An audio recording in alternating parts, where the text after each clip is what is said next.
I got one. What do you got? I got a couple. I got. Give it to me, Captain. I got what do you got? 2 or 3 bad stories. I'm not telling the bad stories. We're not doing that. No, it can get real bad. Could. Real bad. Yeah. We don't want to offend anybody or profession or. Yeah. Make nobody ever want to step on a boat again. We love it. We love our boating. Takes a certain breed. Yes. Yeah. And as a captain, you can spot them right away. They literally can walk down the dock, and I can kind of look at them and go. By the time they've spent 2 minutes standing on a dock, I can go, yeah, that one, not that one. It's crazy. Yeah. You can just spot it. I feel like already in my short career, Dad, I'm like half and half. Like half shit in my pants, and I'm half, working my butt off, and like I'm really, I can be glue, I can be, nice, I can hold a wrench, man, I got this, and you need to be savvy about so many different things. Everything. Everybody around you. Yeah. Your general surroundings. Like, are we going to hit something? We're going too fast. We're going to hit something.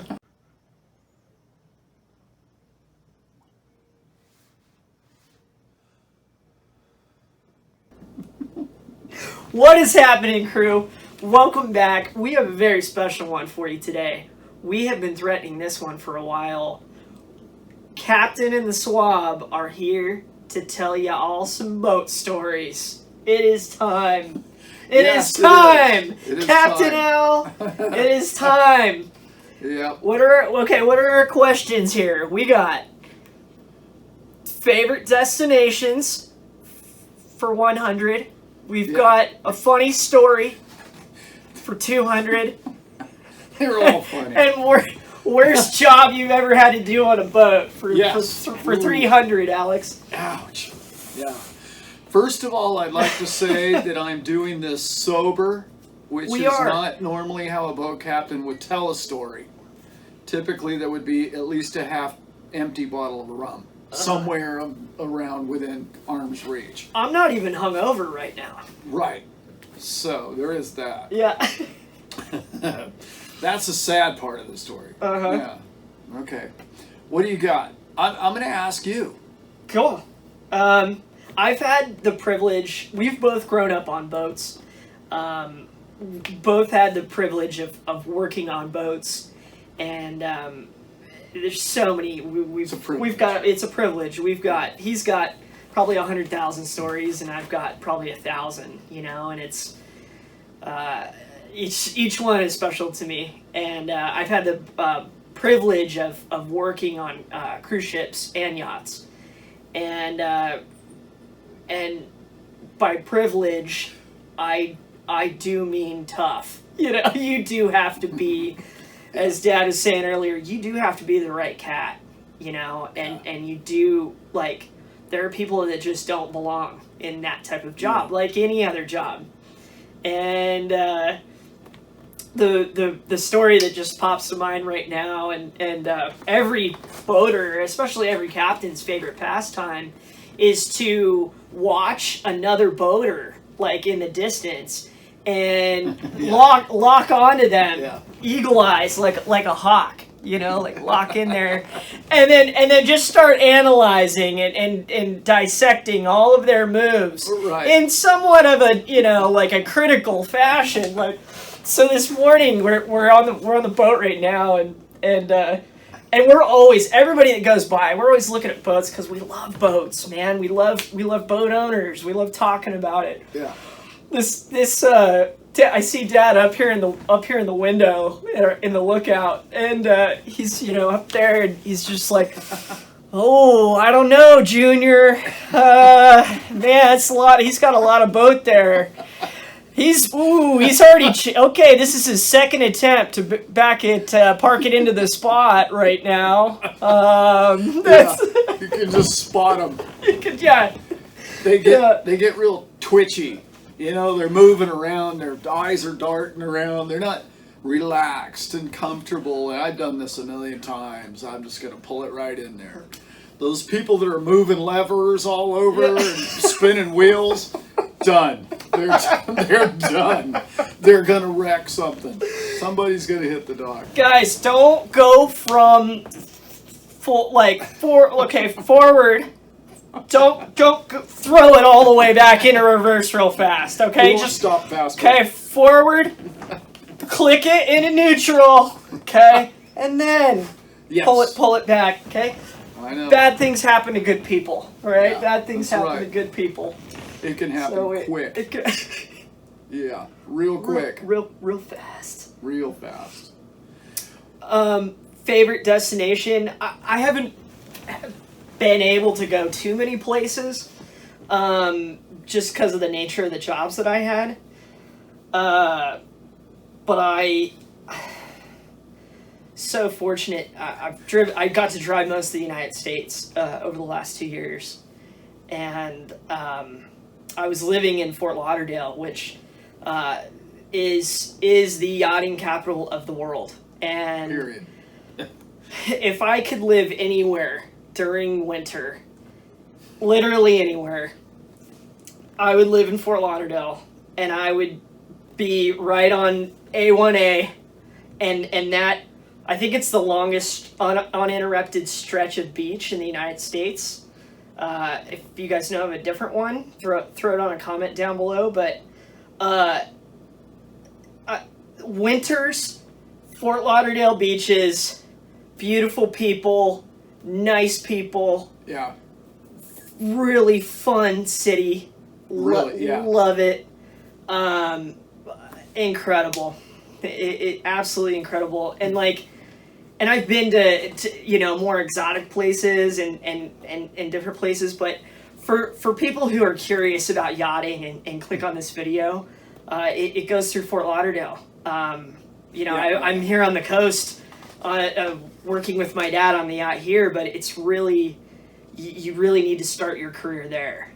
If you're going to do it, you got to get out to you got to get out to Liquordale, baby. Yeah. And work hard, be nice, be respectful, team player, and have a little fun. Yeah. And you will have a great time. Yeah. Oh, yeah. Yeah. You will. Especially if you grew up like, let's say your parents had a ski boat and you played around on the ski boat every summer, and you know how to handle a small boat. They're looking for people like that. They're not looking for somebody who grew up on a farm who only drove a tractor necessarily. But you can learn to be that, so you can be anybody and really learn to do it. But especially if you know boats, you grew up on a boat, you're comfortable with, backing trailers into the water with boats and stuff like that, really is helpful. And if you're 20 years old and looking for something to do with your life, in particular, this is going to sound a little different, but if you don't have a lot of friends, I know it sounds a little weird, but the biggest thing that brings people out of boating is right about the time they get really good at their trade, or right before, they miss home. And and then it's like, it's sort of all for naught, you're right at the point where you're about to really, get some promotions, get on a better boat, get on a better crew.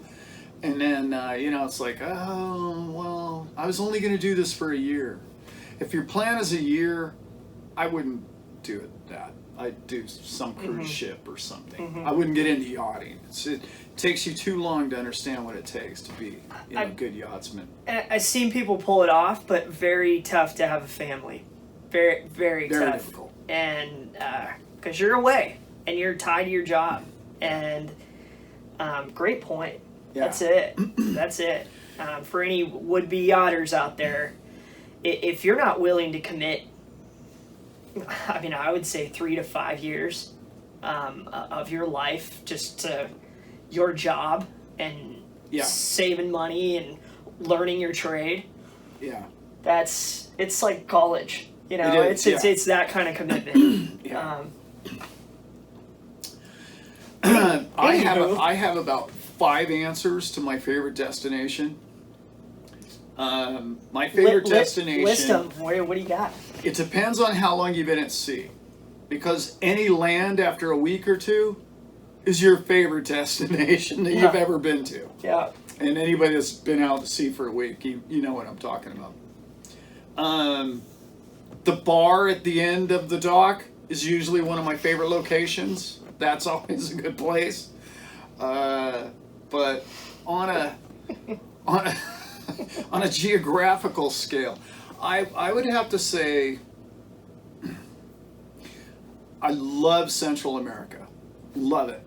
It's primitive, if you will, not to offend anybody, but it's like going back in time. Prices are cheap. You can see amazing things. You can get a little guide for the day and just see waterfalls and jungle and just amazing stuff. Okay. Mm-hmm. The one thing I've talked to a lot of people where it's, oh man, dude, it's not the Caribbean or the islands. It's like, I'm not putting the islands or Caribbean down or anything like that, but there's only so much sun and so much sand and so much rum you can consume. Yeah. There's reggae is awesome, but after a month of reggae music, you're like, anything but that, please. Yeah. Anything. So Central America for sure, mandatory. But my long trip to Alaska, amazing. That's it. On a private yacht. You went Fort Lauderdale to Alaska, right? Yeah, did the Keys, some of the islands, and then got on the other side of the canal, buzzed all the way around Colombia, down that way, messed around with a bunch of that. And mind you, we did all of that whole trip. One day I'm going to tell that whole story of that trip because it's a 40-minute story. But we towed a fishing boat with all the fishing gear that you can imagine and diving gear with, all of it, and took it to the places that nobody gets to. Yeah, it's just amazing. So that made that whole Central America trip amazing. His best trip is my dream trip, hands down. It's just, I can't even believe. Got to tell that.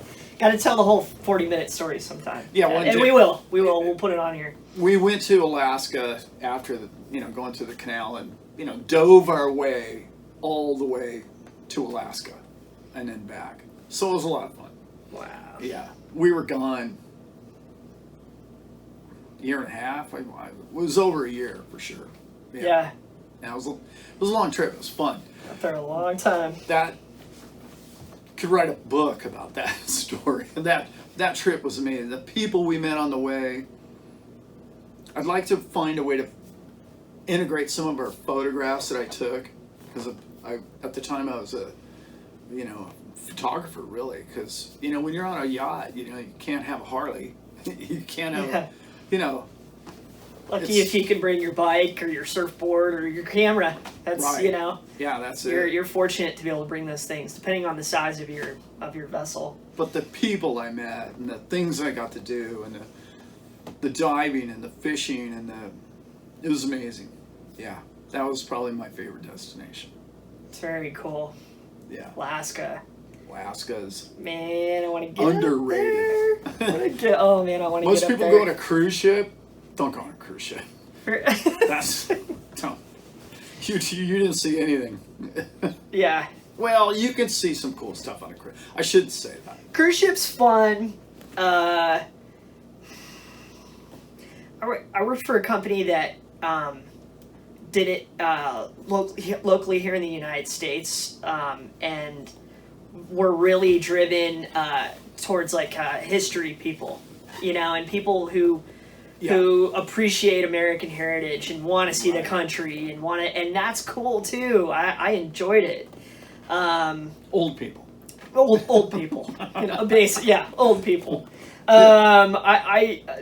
I don't even think we had. Sometimes grandkids would come and things, but now I would only go on a fun cruise with my best friends. That's really what I would squared away too. Cruising's a whole different animal. Yeah. That is the work I've done on cruise ships. I've done a few stints, and each stint I did a 3-month one, and then I did one a couple months right before COVID. We got shut down. Oh, that's right. In March, March of 2020, and each stint I lost like almost 10 pounds, and like I worked way over my shit, like 14-hour shifts. I think I made like $2,000 a month at the time. You know, I mean, it's like big bucks. You depending on what company and where you start, and I was like a deckhand, and I had really important responsibilities, and like there are opportunities, and they're looking for people who are serious and want to get into cruising. It's great because you can level up way more quickly, I would say, than yachting. I mean, yachting, you got to get you need to get certifications for both. Yeah. But I worked my living tail off on those cruise ships, and oh my gosh, that's real work, and I really enjoyed it. I gotta say that. I absolutely was like in the zone by the end of my trips. I was just like, if you're locked in. Yeah, teamwork is has its own value too, you know. Yeah, it's cool. Any funny stories? Again, they're all funny, right? They are. I mean, you look back at it like, man, I cannot believe we survived it. You know? How do you do that crazy stuff that we did that hungover or that intoxicated half the time? Funny stories. Again, the way you started with seeing other people screw things up is it's a lot of fun because it's not your ass. You know what I mean? Yeah. It's like that's somebody else's. The worst part is calling the boss up and trying to explain how you damaged his boat. You know, like I thought you guys were tied to the dock. You know, like well, we took a little ride. No, it was a funny story. God, again, there's so many good ones. Okay. Forget our questions for a second. I got one for you. What's some crazy stuff you've seen on the ocean? What's some wild I'm trying to think. We were taking a new. I worked on a brand new cruise ship, and we were taking it down from Maryland down the East Coast. We went around Florida and into New Orleans. Great trip. My trip of my life. And we were going by Cape Canaveral, and I was on shift. It was like 1 a.m, and there was supposed to be a rocket launch.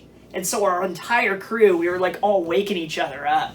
You know, it was like, oh my God, like we're literally going by the coast right now, and they are about to launch a rocket from Cape Canaveral. You know, it's like, it's cool. Absolutely, like, oh my God, like we were just like, everybody's taking video, and like we were listening to the radio, and they ended up scrubbing it.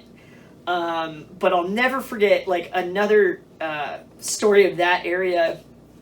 I've been in some really bad electrical storms, and I know he has too, boating, but I drove through there, and that was like one of the gnarliest ones I've ever been through. It can get hairy. Yeah. Lightning on the water, man. That'll make a man out of you. That'll put some hair on your chaps. You're the only thing out there other than lightning, and you're like, how is it not hitting me every single time? Yeah. So aggravating, but crazy. It's amazing how little boats get struck. And I'll have to tell that story. I did get hit by lightning. Not me personally, the boat did.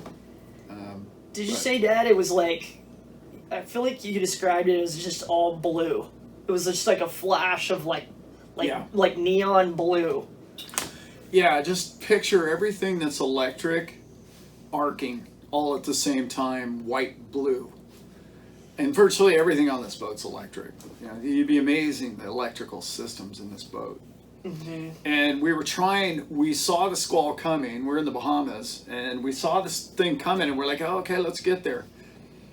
When these squalls come in, you cannot believe how dense they are. It's a black cloud on a turquoise water coming right at you. And you have no time.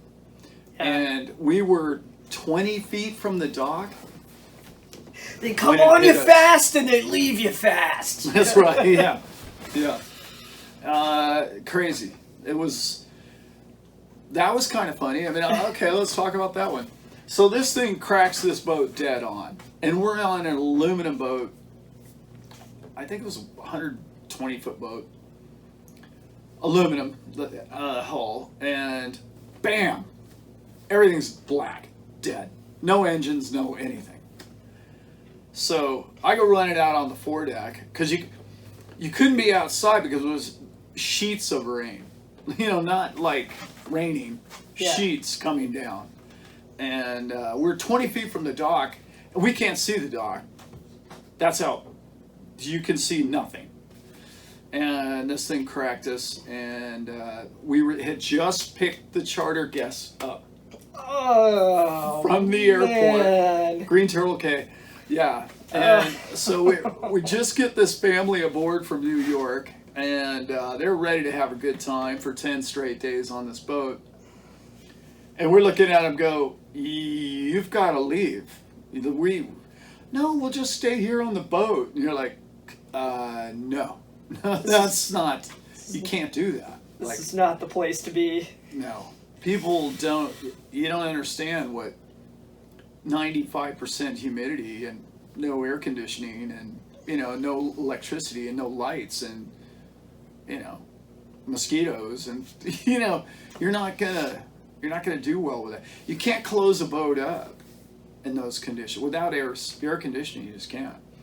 We're trying to explain it. Yeah, I've been in the South on boats that have been sitting, and the humidity is like molded everything. I mean, it happens fast. It's like, oh no, like we got a big ass problem here, man. So it's funny when you tell somebody that you're in charge of trying to let them down easy, and they want to be the captain and tell you, no, we're gonna do this charter. And you're like, you have no clue. I'm sorry. It's not like we call the power company and turn the power back on. Literally, the generators down below melted. Okay, the copper wound. There's a mile of copper, and the generator was melted in a puddle on the deck. Like, it was done. This boat needed, I think it was like, we left that boat, went on to something else. Insurance took over and the rest of it. But I think it was like close to $400,000 to get it back, and I bet it was never the same. I'll bet it was never the same. Was that the one you said the propeller was warped? When they pulled it out of the water, it had like deformed the propellers. No, I don't think it was that one. Might have been. Yeah, maybe. Man. It was bad. Anything metal was affected, as you can imagine. Jeez. But, so when you're talking to these people, and they're from the city, they don't know anything about boats. They think they're on this big happy vacation. No, we'll stay here. We're like, well, we've got you a hotel room. We're going over there. And I decide to stay on the boat, help these people out. And I'm miserable. It's 1 a.m. It's just like you're sweating in your sheets.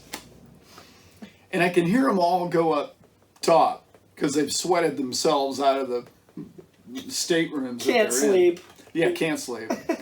And they get up there, and then they're complaining about the mosquitoes. And I'm like, look, your hotel room, your key, just go get into the air conditioning.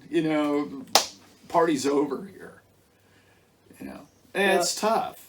I felt bad for them, but on the other hand, it's like, this is no longer a functional boat at that point. Yeah. You don't want to be on that vessel at that point. Yeah. It still smelt of burnt electrical parts everywhere. It was crazy. Wow. Yeah. It's not the place you wanted to be. I was shocked nobody got hurt. Yeah. Shocked. Yeah. I didn't mean to use the word shocked, but Right. yeah. Yeah. No pun there. No pun intended. None. So most you know what, real quick, one more of yours. It's so important. The most beautiful thing you've seen on the ocean. Oh, there's a story that you've told me, and to me it's like the one of my favorite things in the whole world is when the ocean or lakes are just glass. Oh, yeah. You know, and yeah. Hit it, Dad. I was told by an old seagoing captain when I first started getting into yachting, and he had told me about this certain effect, and he says, you'll know it when you see it. And I was off of, gosh, where were we? We were in the Caribbean, and it was, anyway, it'll come to me. We were off the beach of this, in a bay, you know, little bungalows up on the hill. It was beautiful. And, you know, we've been up and doing our stuff and having a good time and doing whatever. And a calm, flat night, right? And when the conditions are absolutely perfect, the stars are so big and so bright because you have no city lights around forever. That and the calmness and the flatness of the top of the water, you've all seen it look like a mirror, right? Well, he told me to look for this one particular situation, and you'll see it. And that's when you know you've seen the most spectacular thing you'll ever see off the side of a boat. And it was 100% accurate. You could not tell space from the ocean. Just imagine looking off the side of your boat, thinking you're staring into space while looking down, because you couldn't tell the difference between the water, you couldn't see a horizon, and it was simply a reflection of the ocean all around you. It's a level of spectacular. I woke everybody up who was asleep. I brought them to the side of the boat. It's spectacular. It doesn't happen very often. Yeah. It's one of my favorite stories of yours. It's what a beautiful, peaceful, deep thought. You know, is. just to traveling through space is you almost get vertigo. Wow. It's like this boat is in space, you know, not on the ocean. Really cool. Yeah. Whoa! Whoa! Whoa! Yeah. Whoa! Exactly. Yeah. And I've seen boats do crazy things. Yeah. Crazy stuff.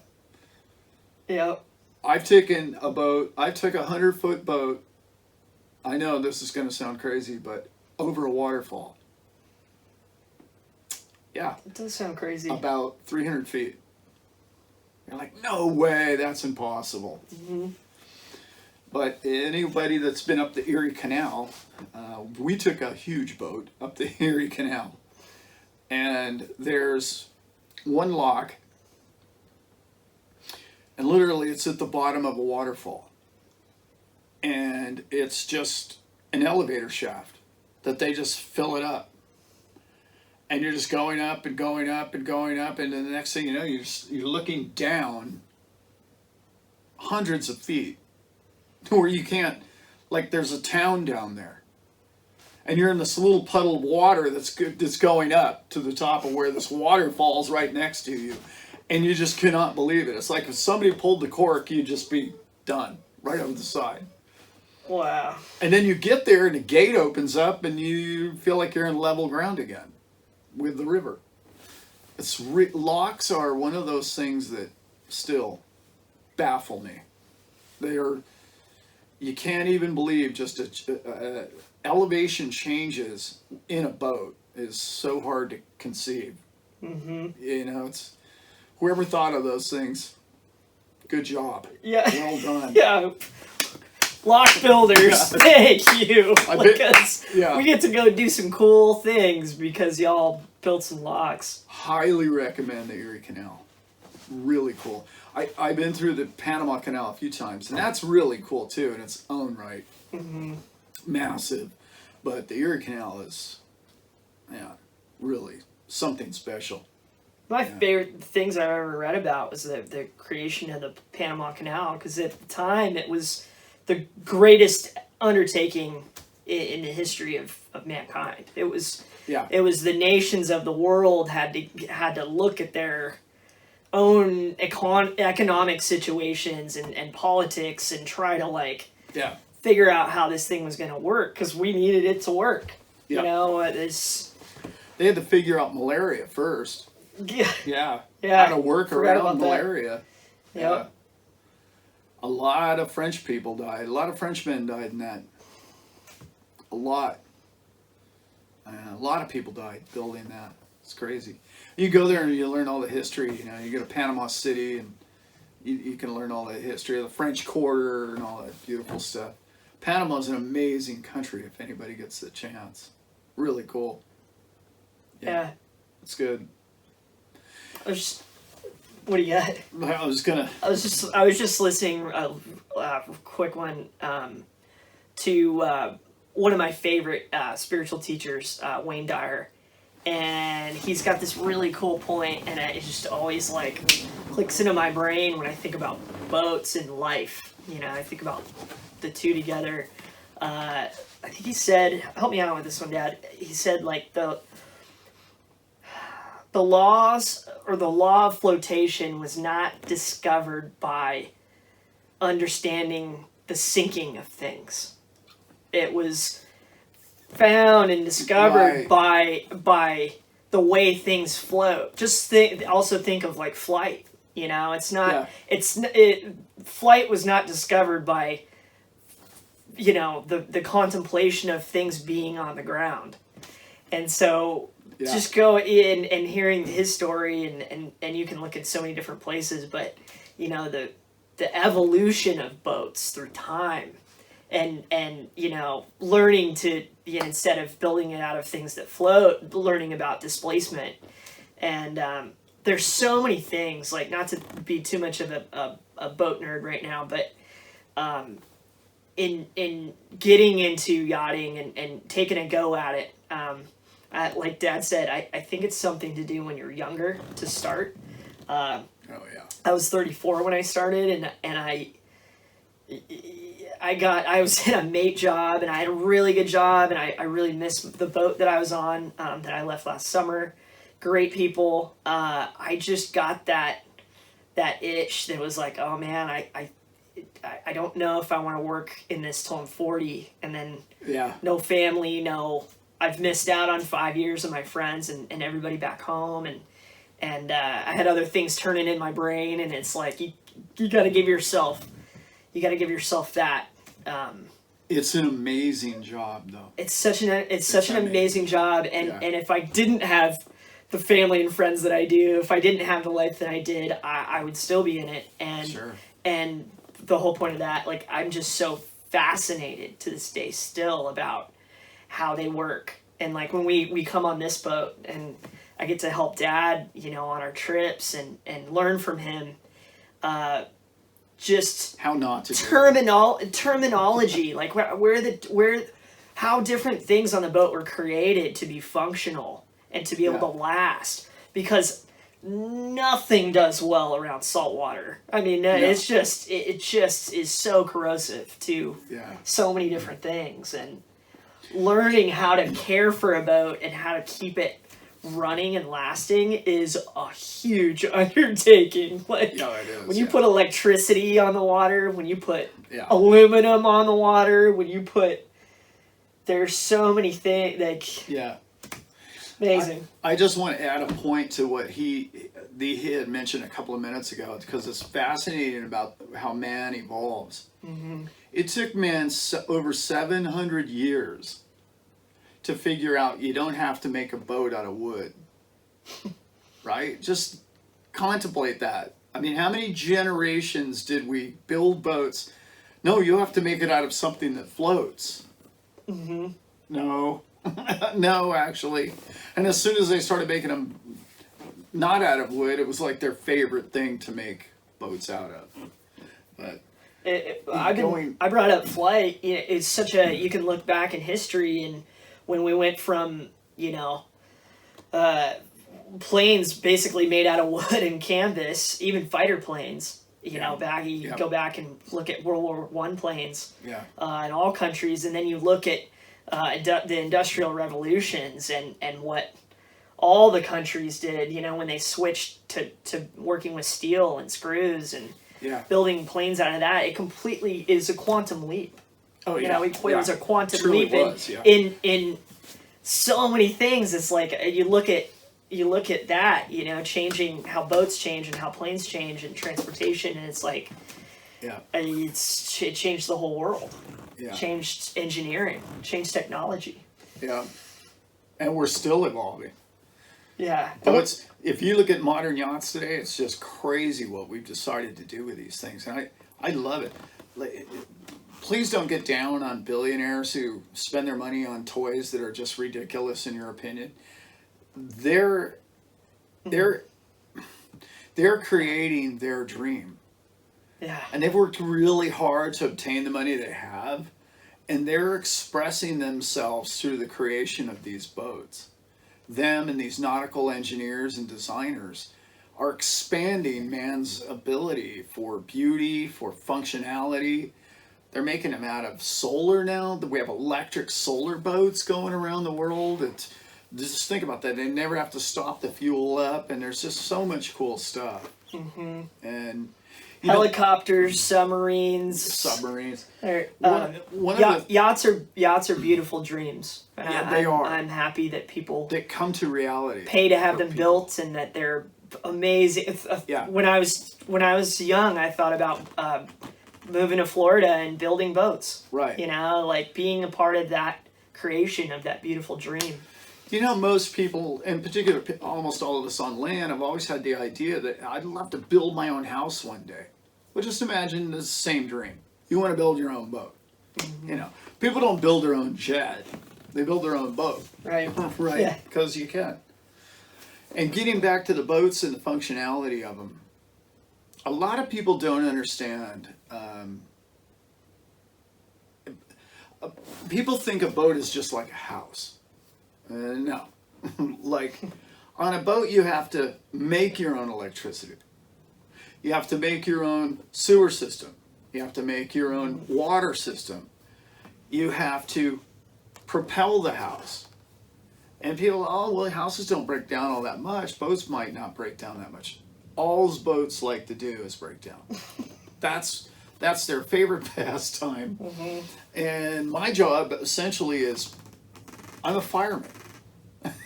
I'm not a boat cat. I go around putting out fires all day, whether it be personal differences between the crew and the guests, or between the crew and his wife. I'm sorry, I didn't mean to say it like that. Or like I like to say all the time, you need a scorecard to determine who's sleeping with who. Like, you can find 6 or 8, 10 adults, and sometimes even more. I've never worked on a boat any bigger than that, but like, you get tired of the one you're with. Because we're together 24 hours a day. You work, eat, and sleep where your job is, where your spouse's job is.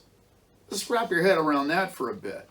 It takes a special breed, a special couple. And when you work for those particular couples, or you are that couple, which I've been a couple times, it's magical. It really can be a magical life together. But there's a lot of snags, and there's a lot of things that can go wrong, and almost all of the bad parts come from exhaustion. You're tired, you're exhausted, and you've just had it. You can't be on your feet any longer, and you just let somebody have it. And then I've got to go in there with a fire hose and figure out what to do about it, and try and unoffend somebody, which is what I do a lot of. He told me a story where he was in really rough waters off the coast of Mexico, I believe, and he was going for 2 days. They were in the same spot, did not move on the radar, just trying to keep punching north, like could not advance. That was nasty. Weren't you guys? You were like talking about beaching it, maybe? Yeah. Or turning around, because it's like, what do you run out of fuel? That's where our issue was. When you haven't made any way in 4 hours, first thing you do is get the calculator out, figure out how long you can run or stay where you're at. And people say, oh, well, why didn't you just turn around and go back to work?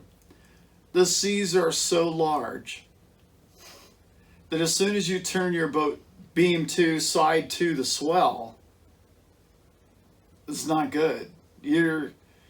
That could be the end of you. So you want to keep going quarter bow into these giant swells. And the swells weren't supposed to last as long as it did. We have these guys called weather routers. And, they have all the perfect data. And all they do is stare at computer models all day. And they tell you, okay, here's your window. You're going from here to there. Go now. Well, he got that one clearly really wrong. Yeah. Really wrong. And he said the storm would blow through, and it didn't. It stopped and it stalled. Not his fault, but myself and 2 other captains had the ever-living crap beat out of us for 48 hours straight.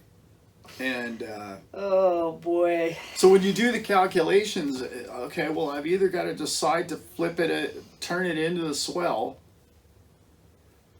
or head for the beach.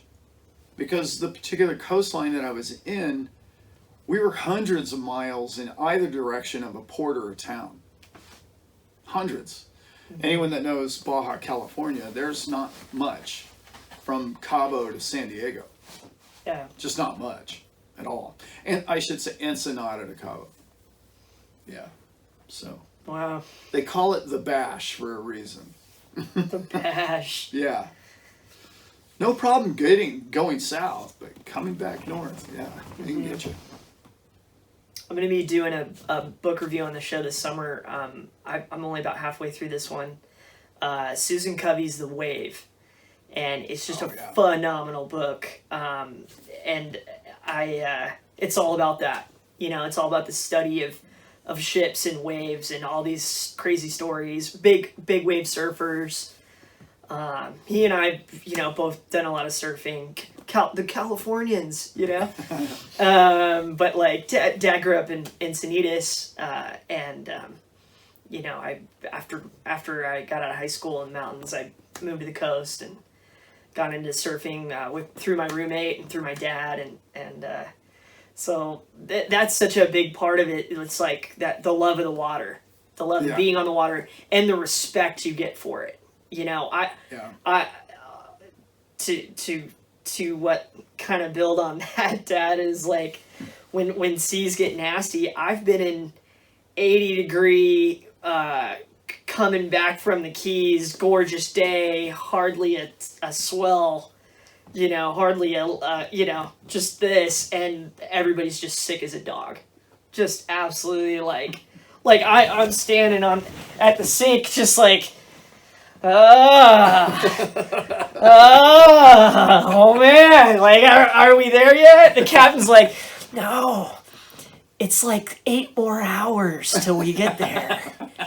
Everyone loves hearing that. And I've only been seasick like 2 or 3 times, but you don't forget them. You don't forget them, and it's like it happens to everybody, no matter what. It just depends on how you're going into the waves and the equilibrium and all sorts of things. If you're covered in human waste, or if you're covered in diesel fuel, it promotes vomiting, especially at sea.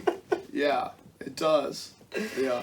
A lot of people can't eat at sea, Yeah.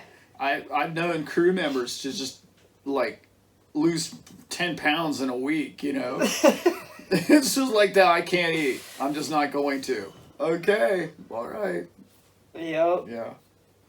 I've seen, this is a funny story. I got a funny story for you. Michelle, I love you, girl. I know you're out there. Nice. Michelle, sweetheart. Awesome.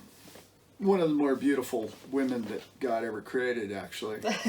And so, Michelle, we've been, I can't remember where, doesn't matter where we're going. But we've been at sea for like, I don't know, not that, 3 days, something like that, maybe. Long enough. And it was a following sea, which following seas are kind of, you know, you're like, it's not really seasick seas, but it's very, anyway, it's its own beast. Michelle, all of us finally tie it up to the dock. Like I said, what's my favorite place I ever been? Land after days like that, right? But, so we walk up the dock, and we sit down, and this is very common. It's not just Michelle that this happened to. So, like, first thing you do is order a round of drinks, and and it's like you're sitting at this. She's sitting in her chair, and falls over sideways in a perfectly good chair, right? Just not backwards, not sideways. How do you get a chair to go sideways? Well, she's still going like this, right? And you don't know it. Like, you can feel that way for days. Yeah. Like a day or two later, you're still like, got the motion of the ocean in you. And poor Michelle we watched her fall over like a tree. Just slow motion, just wham. Like the Flintstones car. It's like, damn it. Michelle, are you okay? But, love it. Yeah, it was Love fun. you, Michelle. Yeah, she's a sweetheart. God knows what she's doing these days. But hope she's out there well. I'm sure she is. She was a survivor, if you know what I mean. Yeah. It's funny how you can meet people who are... You meet one of two kinds of people who become boaters. Well, there's many more than that, but I'm going to generalize and put everybody in one bag. There's people who are sick and tired of wherever the hell they came from. And I don't ever want to go back there no matter what. And then there's the people like we're talking about. They miss home the whole time they're gone. Yeah. And I was the latter. And some people were just, this is the single greatest thing that ever happened in my life because all I do is travel every day. And I'm so excited about it. Because where I came from, you don't ever want to go back to. I got out of there while the getting was good. Yeah. Yeah. I met a lot of people. All over the world, people, you know, come to Lauderdale. And you know what, that was I gotta say, Dad, that was my favorite part. That is... Oh, it's a great part of yachting. I know where he's going with this. I don't... There was some, but a lot of getting into yachting is doing day work, and you show up to the boat, do whatever the captain or the mate tells you to do, get it done. You know, they'll usually buy you lunch and whatever, and so you get to meet all these other people who are getting into it like you are, stews, deckhands, etc. And I had the good fortune I've done 2 stints. I'm going to Fort Lauderdale and to get a job out there. And I don't think on any of those boats that I worked on, I mean, there certainly were like crew who were Americans, but I think everybody that I day worked with on a lot of different boats were all foreigners. And I just thought the world of them. And good people. And I was just blown away at a lot of South Africans. Just I had crushes on them. I became friends with them. Yeah, a lot of Kiwis, like Brits, Aussies. Yeah. Just mostly those 4. They're the ones like what our channel's about. You know, we just did another video about the price of tomorrow and just having those big conversations with people, And it was so much easier to have deep conversations off the bat. Right, There's just something about when people come from a different land, you know, they're not just coming to BS with you. Yeah, we all do, but had some of the deepest conversations I've ever had with people my age and younger. I mean, just so blown away. Through this whole process, I've stayed in hostels and gone to schools and done certifications and worked on all these different boats. And I gotta say, the young people, people younger than me in their 20s and their teens even. Yeah, travelers. There was a kid I worked with, a South African guy. He was like 19, 20.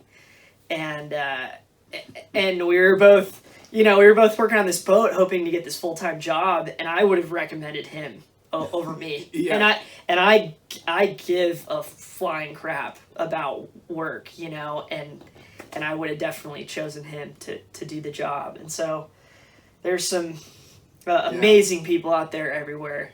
And it was really cool because most of the foreigners, I'm a bit ashamed of this, they knew everything about America and I didn't know a damn thing about their country.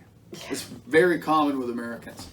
So we spent a lot of time talking about where they came from, what it was like where they live, and what the people think and do in their country.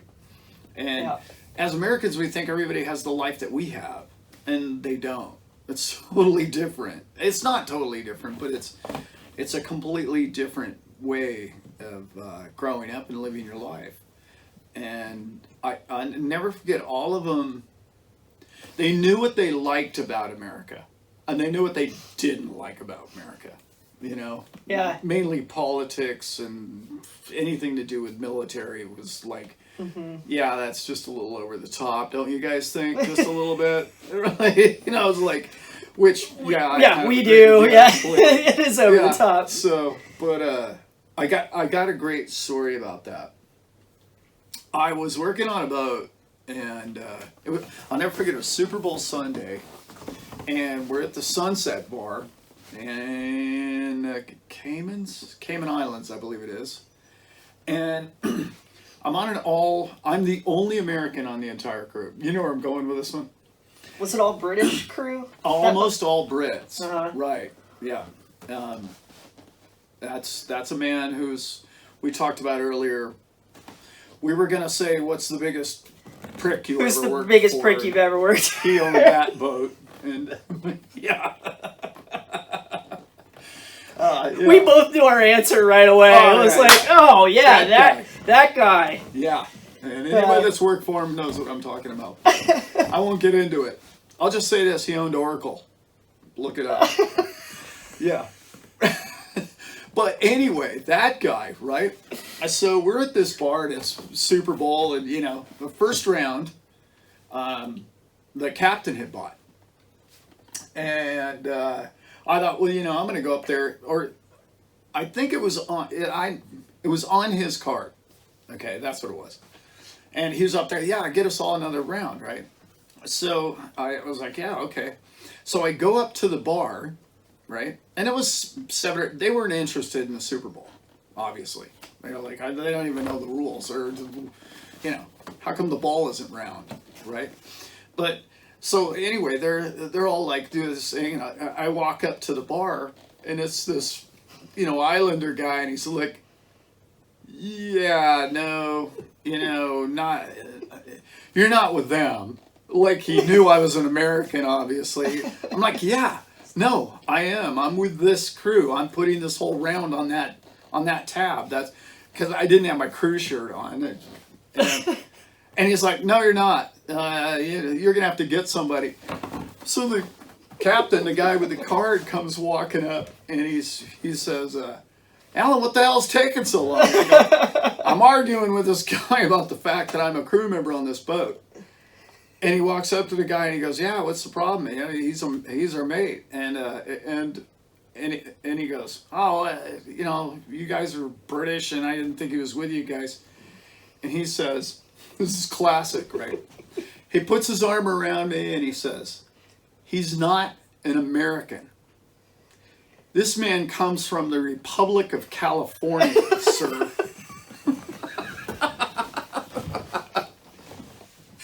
Nice. And I was like, I think that's a compliment. I hope so.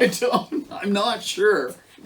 But man. It was a classic. And I was like, I never forgot that one. That was a beauty. That is a beauty. Yeah, he was a good dude, man. Man, Giles, if you're out there somewhere, love you too, brother. Yep. Much love, Giles. Yep, he was a good man. He was actually an Aussie. Yeah. He was. Or he is an Aussie. Yeah. Can't be a was. Yeah. No. Yeah. I had some. That was the one thing about being a Californian. It's like, hey, Brent, where are you from? You're American. Where are you from? You know? Right, yeah. And I was like, California? And they're like, you got some splaining to do, mister. You got some splaining to do. Yeah. And I'm like, hey, I'm, open-minded, I didn't pass those laws. Pacifist. I never watch the news. Don't care. Don't. Yeah. I'm with you guys. I'm with you. I'll never forget being blamed for people not being able to smoke in bars because I was Californian. Yeah. Why is that my fault? I'll bet drink on beaches is probably our fault too, isn't it? Probably, yeah. Damn it. Although almost all beaches you can drink on. Well. Yeah. Except for this. Yeah. This place.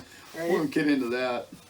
It was fun though. It was fun to be able to explain, for everybody on the channel. Like we both grew up and have lived most of our lives in California, and for me to be able to explain the amazing things about California is, of course, I'm an optimist and lover of all people, and so I was just like, let me tell you all the great things about California, and that was.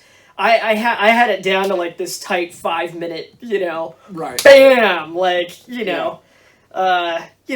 breadbasket for the United States, one of the leaders in technology, all types of people, just like Fort Lauderdale. I mean, we have everyone, every type of people living, especially in the cities, which is just amazing. So you have all this diversity. And then you have all this diversity in land. We have deserts, we have mountains, we have coasts, we have all of it.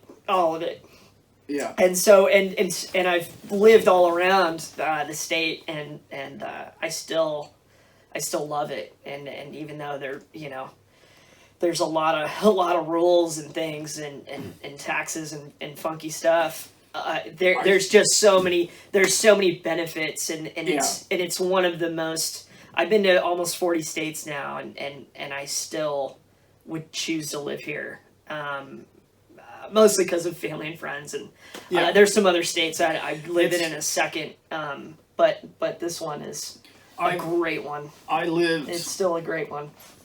4 years in Cuba. I lived 4 years in Mexico. I lived 3 or 4 years in Canada. I lived at other stints on boats for, many years, different locations all over, travel a lot of places. And I make home here.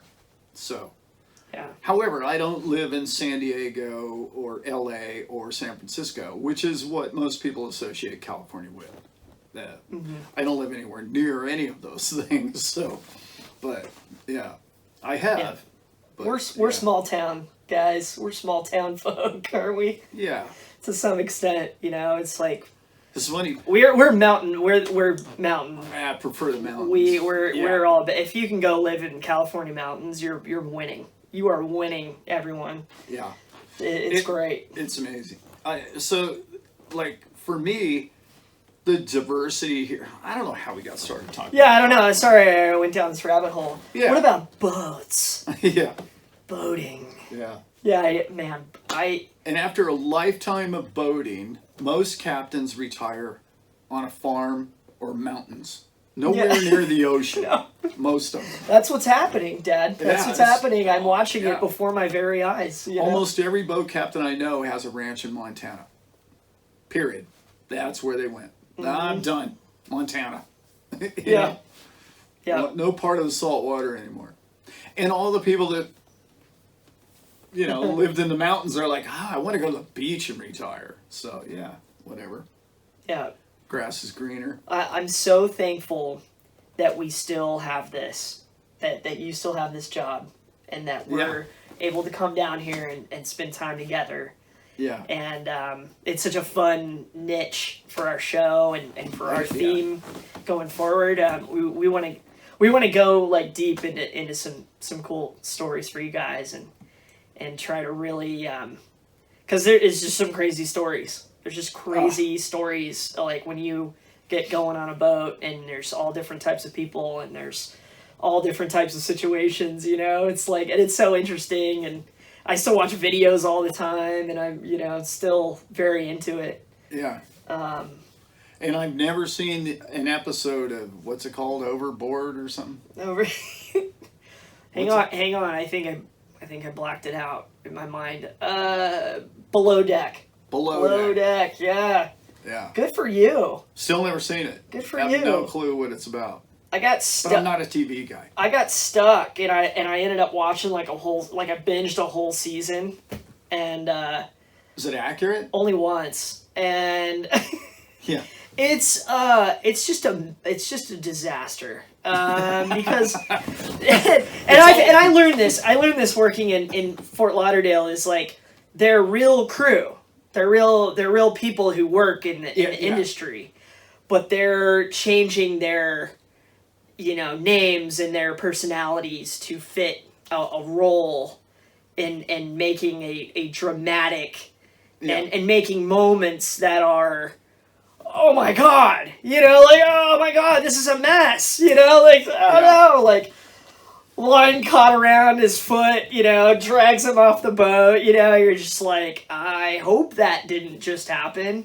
And, it's, so there's a lot of that, but it's so simple. The show is so simple. It just shows, Dad, literally, it just shows the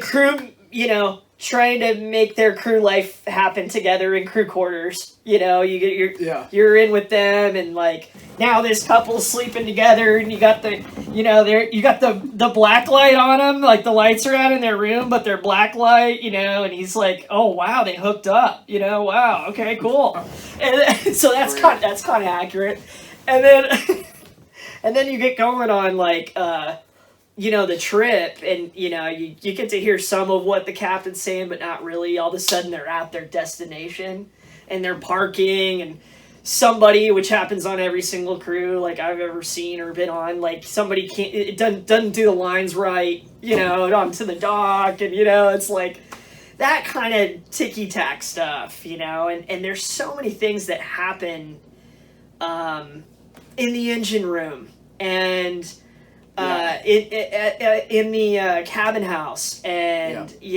alarms, communication, and checks and balances and all these things that have to go right for a trip. Dad said, it's not a house. It is a vessel. It is a functioning, this boat, we were talking about this boat that you work on, is capable of going a long way. Even though she's 20 years old. Yeah. I think exactly 20. She could still make big trips. It's an amazing machine. Yeah. And you have to care for it. You have to, you got to change the oil. You got to do the fuel filters. You got to do the, And so I think a lot of that is missing in the show. I think a lot of the people I met are hooked on the show and got into yachting because of that kind of lifestyle, and it's no. It's about the job. It's about getting the job done right, and then you and getting getting your superiors and your crew and your guests taken care of, and then you do your little drama party. You do your little you have fun on the dock. That's what real yachting is. And if you're the latter, if you're just the drama all the time, it's just dysfunction, and it just falls apart. And I've been on cruise like that, where I was just like, man, oh no, like I'm doing my absolute best, and now there's somebody that is just not, doesn't care. Any drama queen on the boat doesn't make the charter.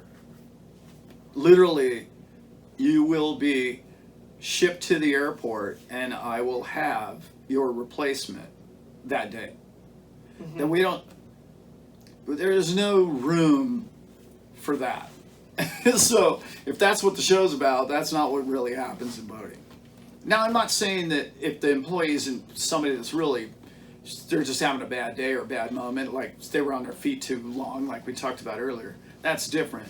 But if she's new and she's just, or he, deckhand, is some drama queen, you're like, no, you're in the wrong profession. You just are. Yeah. And, it's cool. I wanted to tell kind of a cool angle that a lot of people don't know about boating. I was just having this conversation with my wife, and 15 years we've been together or more, and I don't think she even really could wrap her head around the level of service and opulence that yachting is. We all think, oh, well, I'll go to a 5-star hotel. They have nothing on a yacht. Stop and think about this. Your chef, world-class chefs, are on the boat. You have 2 to 3 stewardesses. What do you want? Literally, what do you want? Yeah. You have deckhands with all the toys. What would you like to do? There's no hotel in the world like that.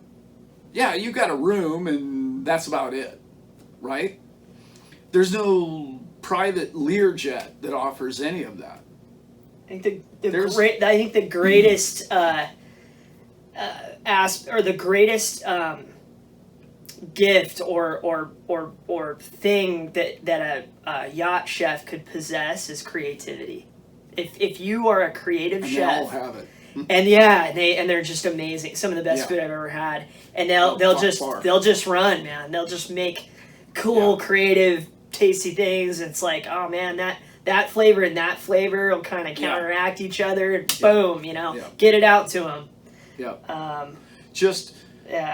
They're amazing.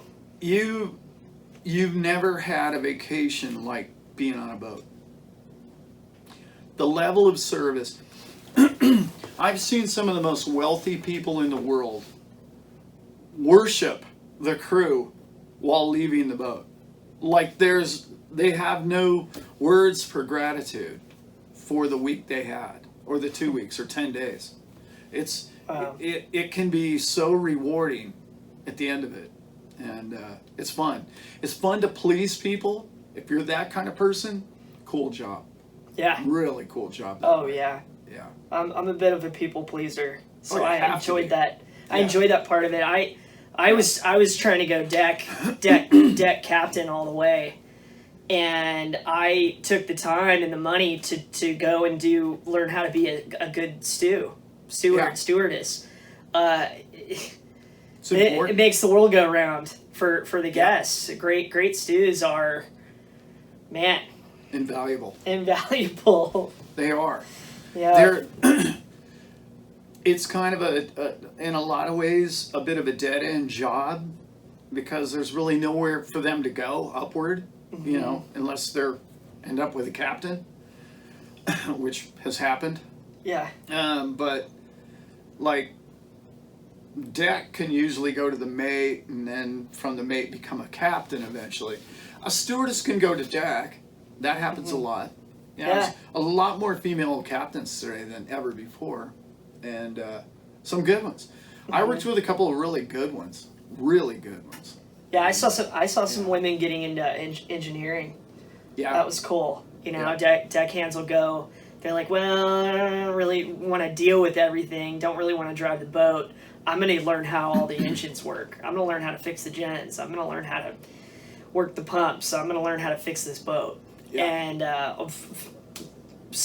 really, really cool job. if you're an engineer, and I know more people, even than I met in yachting, that are doing it on big ships. Like big freighters and cruise ships, and there's a lot of opportunity. There's a lot of opportunity for engineers in boating. The schooling's expensive, but when you get out of it, typically they make as much, if not more, than the captain. Yeah. So, what I've heard, worth going to school. Yeah, on some of these big ships, it's like 6 figures. Oh yeah, they do well. Yeah. Yeah, it's a good life. And they don't deal with the public, very little, if that's your thing, So, a lot of people, a few years into it, decide they don't want to deal with the public anymore. Yeah. That was kind of yachting 101, Dad. That 101. That was kind of the big, the download for those of you who are curious about it, or young people who are, click on this video, or because whatever we title it, we've both done it, and I was just literally starting in it, and this guy's been in it, going upwards of 25 years. So we're just like, we're in it right now. We're still in it. Yeah. We're still in the fight. We're still in the fight. And we're still here on a yacht right now, and so blessed and so fortunate. And it's a good life. If you choose this, you won't regret it. We've made some points, and I think Dad made some great ones. And it's like, really look at yourself first, and look at what you want in the next 5-10 years, and what you want as a career, and assess that against other things. Yeah. I didn't do quite enough thinking this last time I went back out to do it. I was I was possessed. I was so possessed and motivated to get a yacht job. Yeah. And I'm so thankful. Shout out to Captain Dan. Good man. Good man, Captain Dan. You're a good man. You will always be my friend, Dan.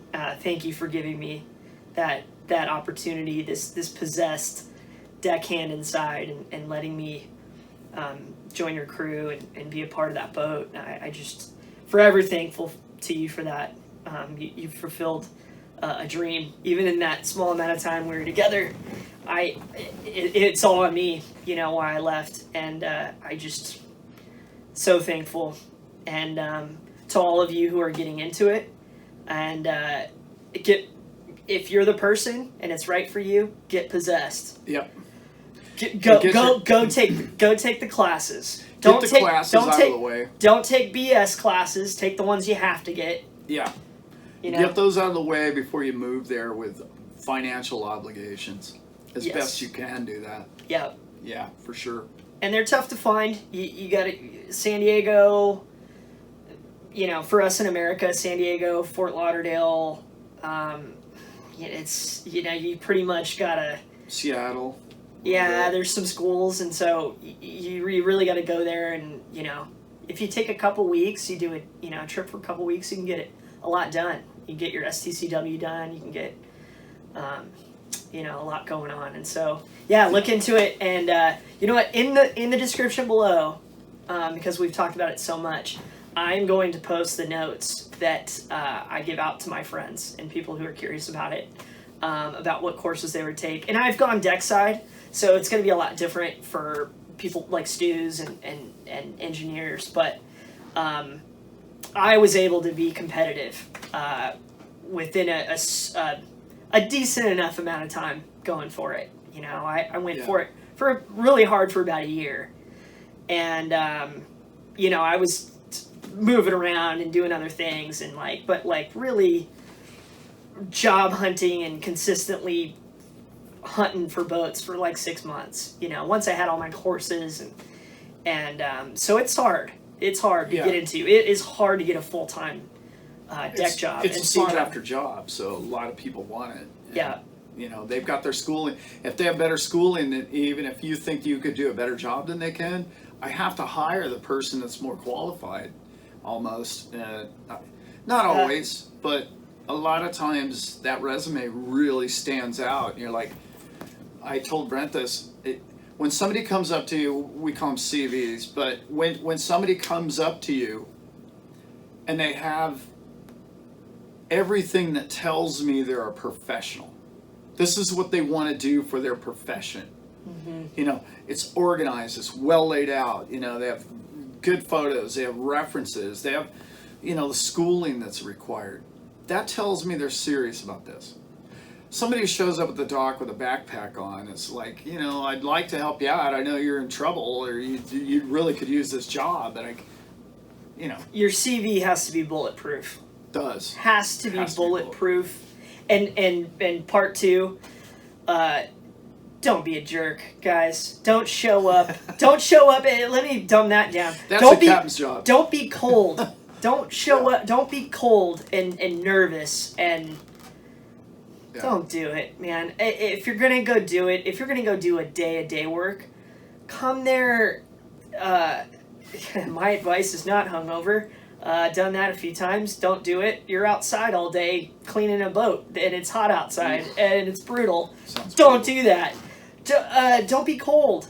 Bring your charisma and your charm in all of those positions. But don't be fake. It has to be you. Yeah. We'll see through it. We live with you 24 hours a day. Yeah. If that's not who you are. You know? Yeah. Yeah. And for the sake of other people, you know,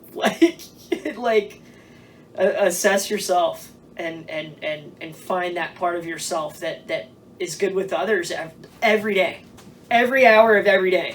Yeah. It's just not all about you. It's no. Yeah. No, it's not. Yeah, it's the the quote, want more for others than you want for yourself. That's right.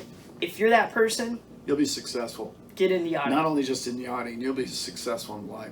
Yep. All right. Man, we really beat that dead horse, didn't we? I believe we did. Yeah, it's toast. So, the captain's getting hungry. It's dinner time around here. Yep. So we got some sushi ahead of us. Time to get to the galley and make some chow. That's right. So, we'll do more of these, I guess. Unless we covered all of it in this one. Right. It's been fun. There's some crazy stories, fun stories, sea stories, and all that stuff. Mm-hmm. So we'll do more of those. Yeah. Yeah. Can't wait. We'll bring you guys some I hit fun. A couple in. I threw a couple in there. You did. Yeah. I'll dig all my skeletons up, and we'll. You got some really great ones, and so skeletons. that 40-minute video on your best trip. I think we'll have to get that done. Oh yeah. So we're gonna. That's a great trip. Yeah. Yeah. It's such a great trip. It's one of the only ones I'd like to duplicate after 25 years. Yeah. Yeah, I'd like to duplicate that. Yeah, again. Believe it or not, a captain is saying this, get my own boat and duplicate that trip with guests, friends that I didn't fight, to fly in and out of Alaska, to spend a week or two and show them what it's all about, and show it not just what you can see from town or a brochure, you know. Mm-hmm. You don't have to go very far to be out in the middle of nowhere there, which is really cool. Yeah. Yeah. So, all right. I think on that one. We love you guys. Always. We are the crew, and so are you. We're always happy to do videos, and it's helping us grow, and we just want to keep going. We love what we're doing. We love our channel, and we love the people who have commented to us, and just the positivity and the comments. I love even the hard ones that are challenging questions. Yes. Some of the best ones. It's like you were listening. Yeah, let's have a conversation. We love hearing from you guys. So hope you enjoyed it, and more to come. More to come. All right, guys. We are out.